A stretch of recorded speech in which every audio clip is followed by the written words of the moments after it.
بسم اللہ الرحمن الرحیم نحمدہ ونصلی علی رسولہ الکریم اما بعد۔ سیرت النبی صلی اللہ علیہ وسلم کا درس نمبر 51 حضور اکرم صلی اللہ علیہ وسلم کے معجزہ اسراء اور معراج کے سفر سے متعلق ہے۔ مشہور قول کے مطابق سفر اسراء اور معراج رجب کے مہینے میں نبوت کے 11ویں سال پیش آیا۔ مسجد حرام سے مسجد اقصیٰ تک کے سفر کو اسراء اور مسجد اقصیٰ سے سدرۃ المنتہا تک کے سفر کو معراج کہتے ہیں، اور بسا اوقات اول سے اخیر تک پورے سفر کو اسراء اور معراج کے لفظ سے تعبیر کیا جاتا ہے۔ اور معراج کو معراج اس لیے کہتے ہیں کہ معراج کے معنی سیڑھی کے ہے۔ گویا آپ علیہ الصلاۃ والسلام کے لیے جنت سے ایک سیڑھی لائی گئی جس کے ذریعے آپ علیہ الصلاۃ والسلام آسمان پر چڑھے۔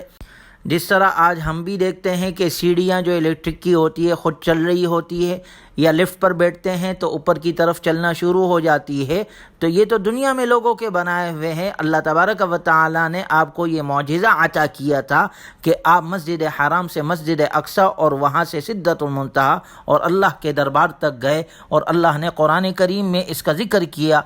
سبحان الذی اسری بعبدہ لیلا من المسجد الحرام الی المسجد الاقصی الذی بارکنا حولہ لنریہ من آیاتنا انہ هو السمیع البصیر۔ پاک ہے وہ ذات جس نے اپنے خاص بندے یعنی محمد صلی اللہ علیہ وسلم کو رات کے ایک قلیل حصے میں مسجد حرام سے مسجد اقصیٰ تک سیر کرائی، جس سے اصل مقصود تھا کہ آپ علیہ الصلاۃ والسلام کو آسمانوں کی سیر کرائے اور وہاں کے خاص نشانیاں آپ علیہ الصلاۃ والسلام کو دکھلائی جائے۔ رب ذوالجلال نے اپنے محبوب صلی اللہ علیہ وسلم کے دل کو مضبوط اور اللہ پر اعتماد کو تقویت دینے کی غرض سے اپنی قدرت کی نشانیاں اس طرح دکھلانا چاہیے جس طرح اللہ تبارک و تعالی نے حضرت موسیٰ علیہ الصلاۃ والسلام کو دکھائی تھی، تاکہ سرزمین عرب میں کفار کے غلبے کا مقابلہ کیا جا سکے۔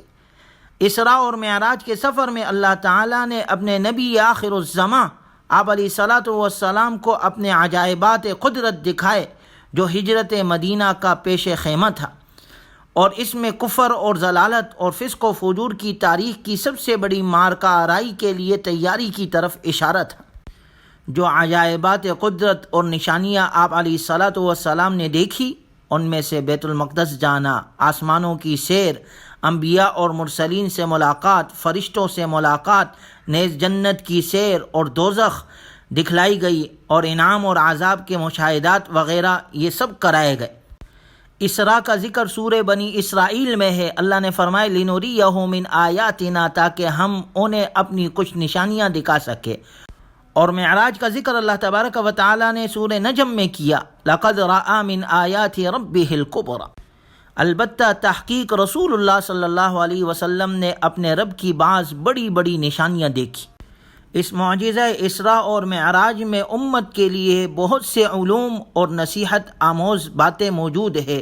مولانا ابو الحسن ندوی رحمہ اللہ لکھتے ہیں، قصہ اسراء محض ایک انوکھا واقعہ ہی نہیں تھا جس میں رسول اللہ صلی اللہ علیہ وسلم نے عجائبات قدرت کا مشاہدہ کیا اور آپ علیہ الصلاۃ والسلام پر زمین اور آسمان کے راز آیا ہوئے، بلکہ یہ واقعہ بہت سی باریکیوں اور دور رس نتائج کا بھی حامل تھا۔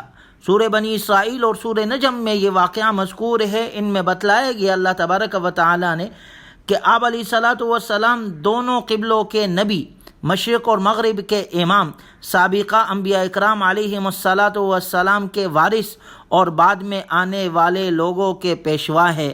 آپ علیہ الصلاۃ والسلام کے سفر اسراء میں مکۃ المکرمہ بیت المقدس سے اور بیت الحرام مسجد اقصیٰ سے جا ملا، اور تمام انبیاء اکرام علیہم الصلاۃ والسلام نے آپ ہی کی اقتداء میں نماز ادا کی، جہاں سے یہ نتیجہ نکلتا ہے کہ آپ علیہ الصلاۃ والسلام کی رسالت تمام انسانیت کے لیے ہے، آپ کی امامت قیامت تک کے لیے ہے، اور آپ کی تعلیمات تمام انسانوں اور ہر زمانے اور ہر مقام کے لیے ہے۔ نیز اس سے یہ بھی معلوم ہوتا ہے کہ آپ علیہ الصلاۃ والسلام کی شخصیت کا تعارف کیا ہے، آپ علیہ الصلاۃ والسلام کی قیادت اور امامت کے اوصاف کیا ہے، اور آپ علیہ الصلاۃ والسلام کی امت کا مقام اور مرتبہ کیا ہے۔ گویا آپ علیہ الصلاۃ والسلام کے قصہ اسراء اور معراج کے ہر موڑ پر پیغامات موجود ہے۔ آپ علیہ الصلاۃ والسلام کے اس قصے کے ہر حصے سے امت کے لیے تعلیمات اور رہنمائی کے اصول اس میں موجود ہے۔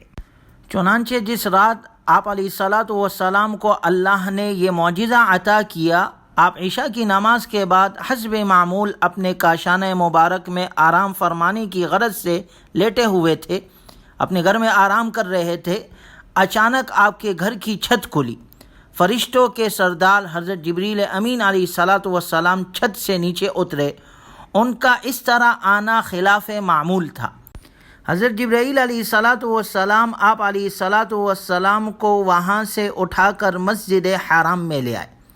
اس میں بھی یہ اشارہ تھا کہ اس طرح آپ کا سینہ مبارک چاک کیا جائے گا۔ اس کے بعد آپ حتیم میں نیند اور بیداری کی درمیانی حالت میں لیٹے ہوئے تھے کہ آپ کے علاوہ یہاں اور لوگ بھی سو رہے تھے۔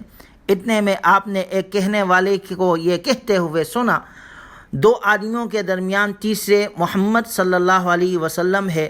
پھر وہ آپ کے پاس آئے اور آپ کو زمزم کے کنویں کے پاس لے گئے۔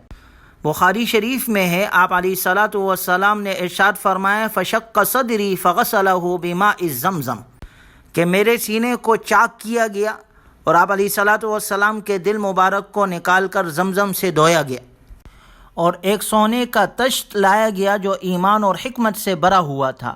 اس ایمان اور حکمت کو آپ علیہ الصلاۃ والسلام کے دل میں بھر کر سینے کو ٹھیک کر دیا گیا۔ یہ شق صدر ہوا۔ شق صدر کا معنی ہے کہ باقاعدہ جیسے آپریشن کیا جاتا ہے۔ حضرت انس رضی اللہ تعالیٰ عنہ فرماتے ہیں، میں نے اس سلائی کے ٹانکوں کے نشان خود دیکھے حضور صلی اللہ علیہ وسلم کے سینے پر، جیسے سلائی کر دی جاتی ہے، ٹانکے کا نشان باقی رہ جاتا ہے۔ حضرت انس رضی اللہ تعالیٰ عنہ آپ علیہ السلام کے خادم خاص تھے۔ انہیں یہ موقع اور شرف نصیب ہوا کہ انہوں نے حضور صلی اللہ علیہ وسلم کے سینے مبارک کو دیکھا اور اس نشان کو بھی دیکھا، اور دیکھیں یہ دل نکالا گیا اور اس میں ایمان اور حکمت کو بھرا گیا۔ اس سے سب سے بڑا سبق تو ہمیں یہ ملتا ہے کہ یہ جو آج دنیا کہتی ہے دنیا نے ترقی کر لی ہے جی، دل کا آپریشن کر دیا جاتا ہے اور دل کو باہر نکال کے رکھ دیا جاتا ہے اور صحیح کر کے دوبارہ اس کو جسم میں فٹ کر دیا جاتا ہے۔ یہ تو ہمارے نبی کا معجزہ 1400 سال پہلے آپ علیہ الصلاۃ والسلام کو یہ معجزہ عطا کیا گیا تھا۔ معراج سے پہلے آپ کے دل کو نکال کر زمزم سے دھویا گیا تھا، ایمان اور حکمت سے اللہ نے اس کو بھر دیا تھا۔